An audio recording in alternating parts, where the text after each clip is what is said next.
جس نے امام حسین کو خط لکھا تھا مولا آئیے، اس کو پتہ نہیں تھا امام حسین چل پڑے ہیں، چلا گیا بزنس کے غرض سے، تجارت کے غرض سے، کہتے ہیں واپس آیا کوفے، تجارت میں اس کو بہت نقصان ہوا، سب کچھ گوا کے آیا خالی ہاتھ ہو کے، گھر آیا، جیسے گھر کا دروازہ کھلا، اس کی بیوی اور اس کی 4-5 سالہ بیٹی صحن میں بیٹھی تھی۔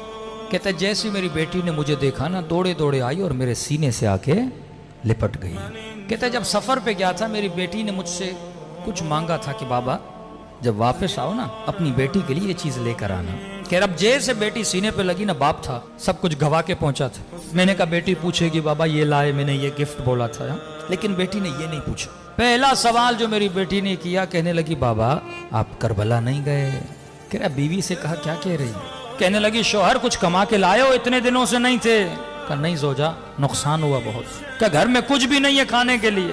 کہا بیٹی کیا کہہ رہی ہے؟ کیا شہر میں اعلان ہوا ہے کہ کربلا میں ایک باغی آیا ہے، جو بھی اسے مارے گا تلوار کے وزن کے برابر سونا دیا جائے گا۔ کما کر لائے ہو؟ کہا نہیں۔ کہا جلدی جا، گھوڑا اٹھا، جلدی پہنچ، دیر نہ کر۔ پورے کوفے کے لوگ جا رہے ہیں، جنگ ہے۔ اس نے گھوڑا لیا، بے دریغ دوڑاتے دوڑاتے پوچھتے پوچھتے میدان کربلا پہنچا۔ تاریخ لکھتی ہے جس وقت یہ کربلا پہنچا تھا، یہ غالباً عصر عاشور کا وقت تھا۔